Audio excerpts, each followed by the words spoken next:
ఇదే కదా, నాది అనే భావన ఉందిగా. ఆ నాది అనే భావన నాకు సంబంధము, అది నాకు సంబంధం కాదు అని కదా ఉంది అక్కడ. నువ్వు దాన్ని తొలగించు. అది తొలగించాలి. అది తొలగించాలంటే ఎట్లా పోతుంది?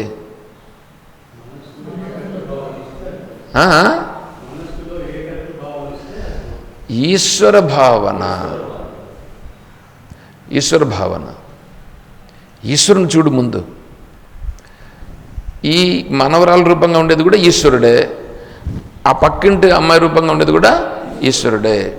ఇప్పుడు ఇక్కడ ఈశ్వరుడే, అక్కడ ఈశ్వరుడే, ఎవరిని చూసినా ఈశ్వరుడే అనే భావం తీసుకురా. తప్ప అదేమన్నా? అది తప్ప? అదే సత్యం.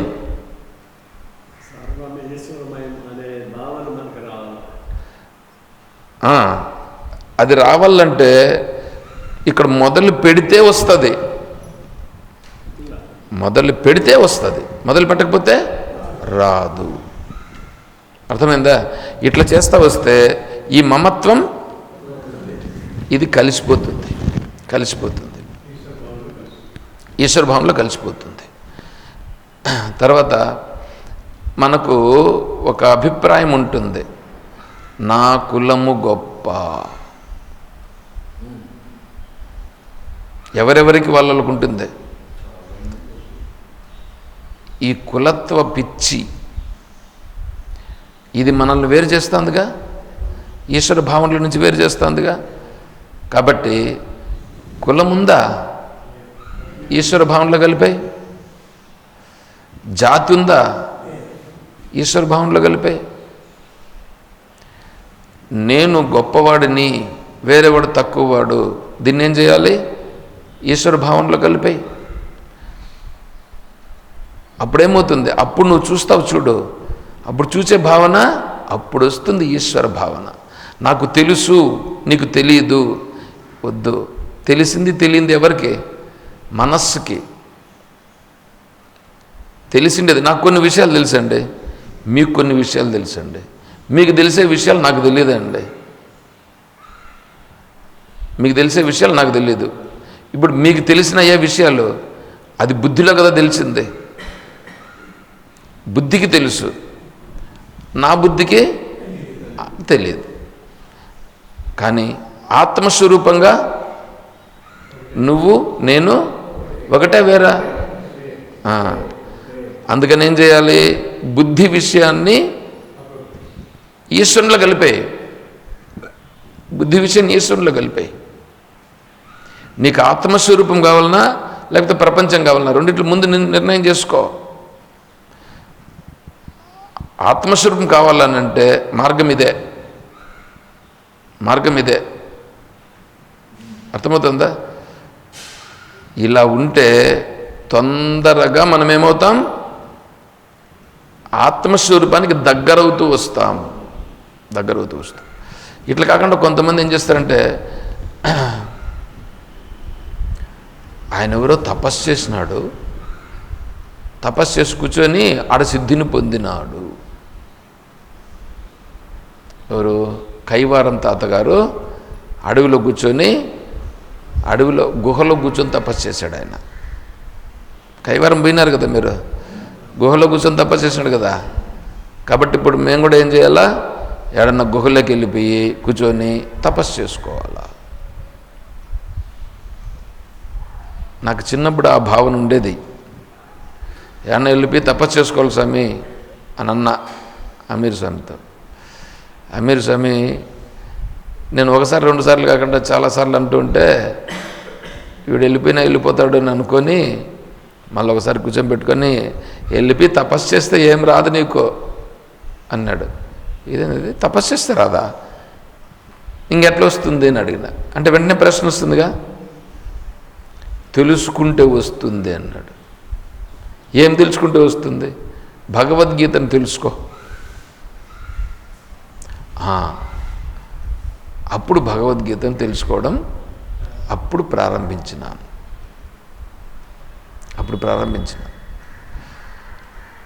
తర్వాత భగవద్గీతను స్వామీజీ దగ్గరనే 12వ అధ్యాయం విన్నా.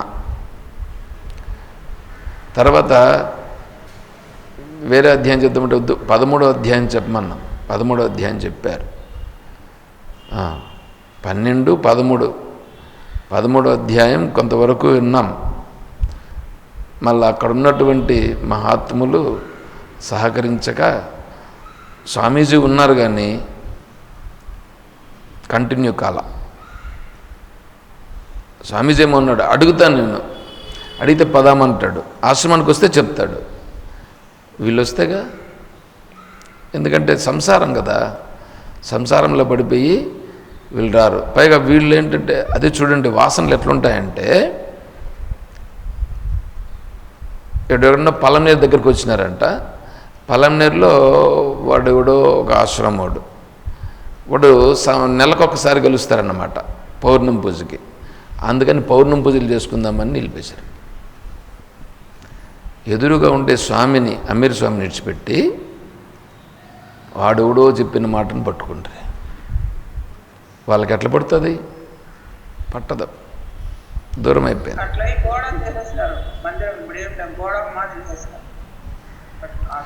కాబట్టి తత్వం తెలుసుకోవాలంటే మనం ఏం చేయాలి? అన్నీ విడిచిపెట్టి ఈశ్వర భావనలోకి రావాలి.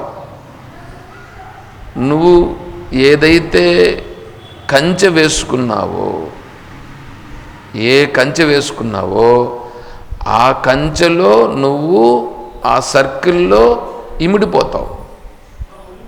ఇప్పుడు చూడండి,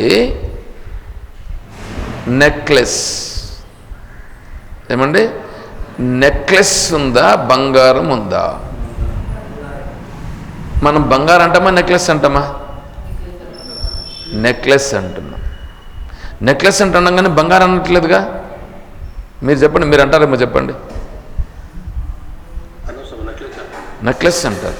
అంటే బంగారమును సైడ్లో పెట్టేసి నెక్లెస్ అని అంటున్నావు. అదేవిధంగానే నీ యొక్క భావాలు ఏవైతే ఉన్నాయో అవి వచ్చి ఏం చేస్తున్నాయి? నీ సహజత్వాన్ని, ఆత్మస్వరూప తత్వాన్ని ఇవి కప్పివేసి ఒక కాంపౌండ్ వాళ్ళకి లోను చేసినాయి లేదా? కాంపౌండ్ వేసేసాయి. కాంపౌండ్ వేసేసి నిన్ను ఈశ్వరుని నుంచి వేరు చేసి, ఈశ్వరు నుంచి వేరు చేసింది ఎవరు ఇప్పుడు?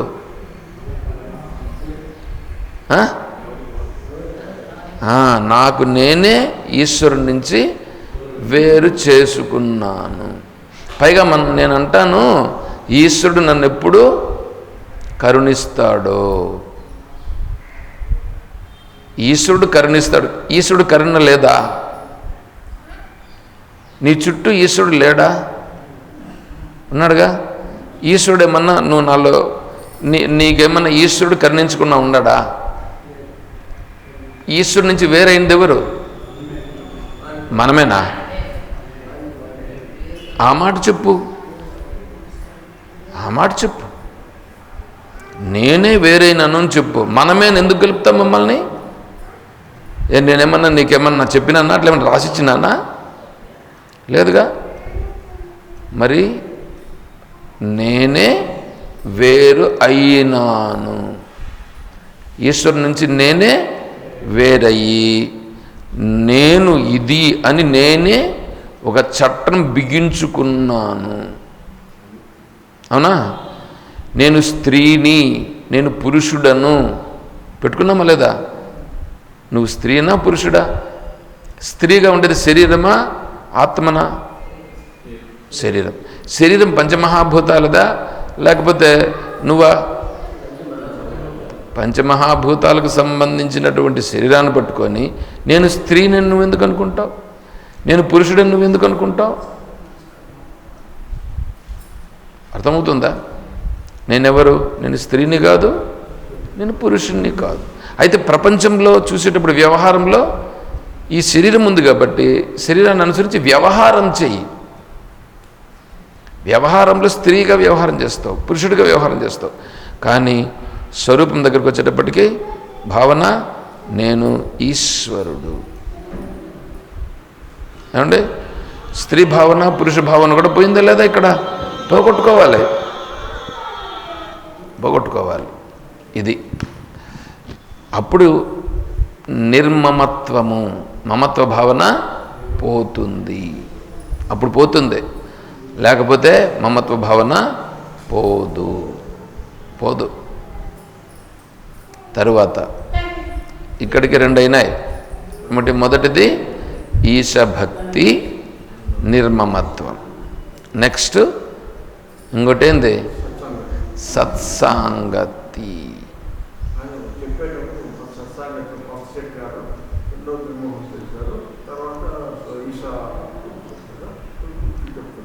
అవును, ఎందుకంటే అర్థమయ్యేట్లేదు కదా, అర్థమయ్యేట్టుగా చెప్పాలా. ఇప్పుడు సత్సాంగత్యము అంటే మనం ఏమనుకున్నామంటే సత్సాంగత్యం అని అంటే భజన చేస్తే సత్సాంగత్యము, లేదా ఒక 10 మంది కలిసి తిరుమలకు వెళితే సత్సాంగత్యము, లేదా ఒక 10 మంది కలిసి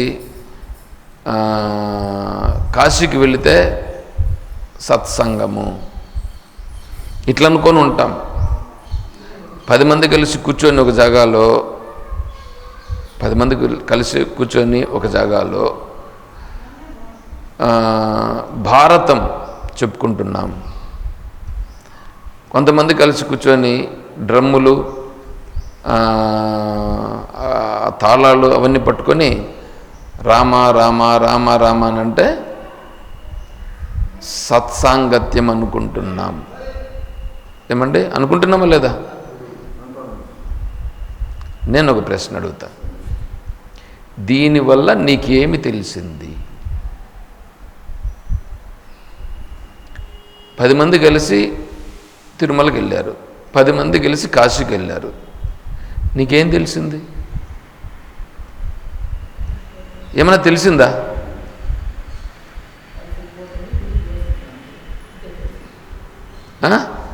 ఆ 10 మంది కలిసి కుంభమేళాకి వెళ్ళి నీళ్ళల్లో మునిగి వచ్చారు, ఏం తెలిసింది? ఏమైనా తెలిసిందా?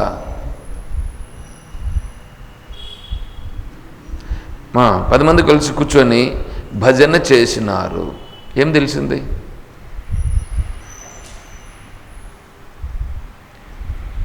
కోపం పోయిందా? ఏమన్నా గౌరవము మర్యాదలు అవి ఉన్నాయా? ఏమన్నా పోయినాయా?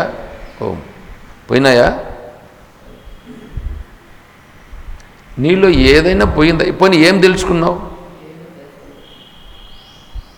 అర్థమవుతుందా? సరే, భారతం చదివినావు, ఏం తెలుసుకున్నావు? భారతం తెలుసుకుంటే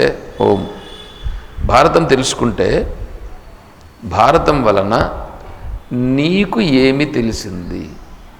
దేవుడు ఉండాడని తెలిసిందా? దేవుడు ఉండాలని తెలిసింది. ఒకవేళ అనుకుందాం, దేవుడు ఎవరు?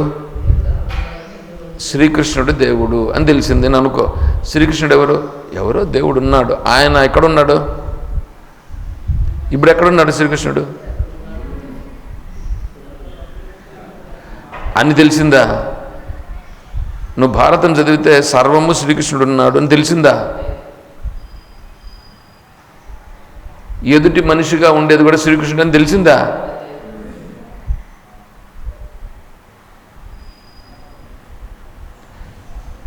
నాకైతే తెలియలేదు.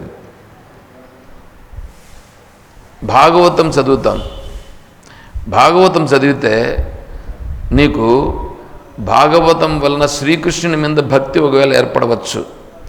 శ్రీకృష్ణుని పైన భక్తి ఏర్పడిన దానికి ఇప్పుడు చెప్పిన ఈశ్వర భక్తికి చెప్పుకున్నాం కదా, ఇప్పుడు చెప్పిన ఈశ్వర భక్తి భాగవతం వలన కలుగుతుందా? కలుగుతుందా? నీ ముఖం చూస్తే నాకు చాలా ఇది అనిపిస్తుంది. ఎందుకంటే ఏందో పెద్ద ఇదిగా చూసుకుంటాండి. అట్లా కాదు, ఉండేదాన్ని వ్యక్తీకరించు. నీ ముఖములో నీ భావాలన్నీ కనిపిస్తాయి నాకు. కరెక్ట్గా చెప్పుకుంటూ వచ్చి దాన్ని ప్రకటిస్తే నీకు టైం అయిపోయింటే వెళ్ళిపో, నాకేం అభ్యంతరం లేదు. నేనుండే నా టాపిక్ ఎట్లని తెలిసినా నీకు టైం అయిందనుకో లేచి వెళ్ళిపో. వేరే వాళ్ళని కూడా ఇప్పుడు ఇబ్బంది పెట్టద్దు. నా క్లాసులకి ఈ టైం అని మీరు కూడా ఎవరు అనుకోవద్దండి. టైం అయిపోయింది అనుకో లేచి వెళ్ళిపోండి, చెప్పాల్సిన పనిలా, ఇబ్బంది పడద్దండి.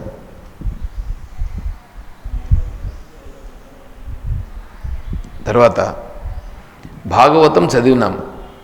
భాగవతం చెప్పుకుంటూ ఉంటే మనం ఇప్పుడు విచారం చేసుకున్నాము ఈశ్వర భక్తి, ఈ ఈశ్వరత్వం తెలిసిందా? మరి అది సత్సంగత్యం ఎట్లవుతుంది? అది చూసుకో. మీరు ఒకవేళ ఎవరో ఆశ్రమానికి పోయినారు, ఆశ్రమంలో స్వామీజీ చెప్తున్నాడు, ఏం చెప్తాడంటే సుందరకాండను పారాయణం చేయించాడు. సుందరకాండం పారాయణం చేపిస్తే నీకు దేవుని గురించి తెలిసింది. ఎవడి దేవుని తెలిసింది? సుందరకాండ పారాయణం వలన హనుమంతుడు చేసిన గొప్పతనం తెలిసింది, కానీ ఈశ్వరుని గురించి తెలిసిందా? తర్వాత ఈ సాధువు ఏదో చెప్తున్నాడు, సాధువు ఏదో చెప్తాడు, ఏం చెప్తాడు? దేవుని గురించి చెప్తాడు. ఏ దేవుని గురించి చెప్తాడు? ఇప్పుడు మనం చెప్పుకున్నామే ఈశ్వరుడు, ఈ ఈశ్వరుని గురించి చెప్తాడా? చెప్తాడా? మీరు అది అది అది సాంగత్యం, సత్సాంగత్యం ఎట్లవుతుంది? సత్సాంగత్యం అంటే ఏమంటే సత్ అంటే ఏమిటి? సత్యం. సత్యం ఏది సత్యమో అది సత్. ఏది సత్యం?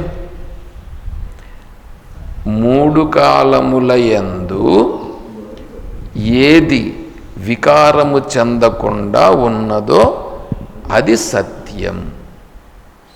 ఏమండి? మూడు కాలములు ఎప్పుడు?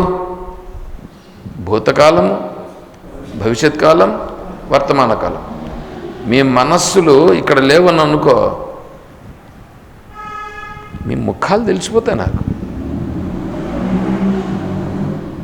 మీ ముఖాలు తెలిసిపోతాయి.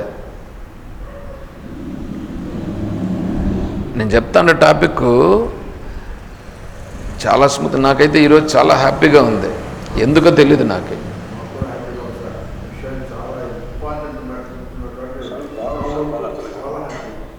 పొద్దున్నుంచి కూడా పారాయణం అవన్నీ కూడా చాలా సంతోషంగానే ఉంది నాకు. సరే, ఇప్పుడేంటి? మనం సత్సాంగత్యం అంటే సత్తును గురించి తెలుసుకుంటే, ఇద్దరు కూర్చున్నారనుకోండి, ఇద్దరే. శంకరాచార్య స్వామి వారి యొక్క శిష్యులు ఎంతమంది? నలుగురే.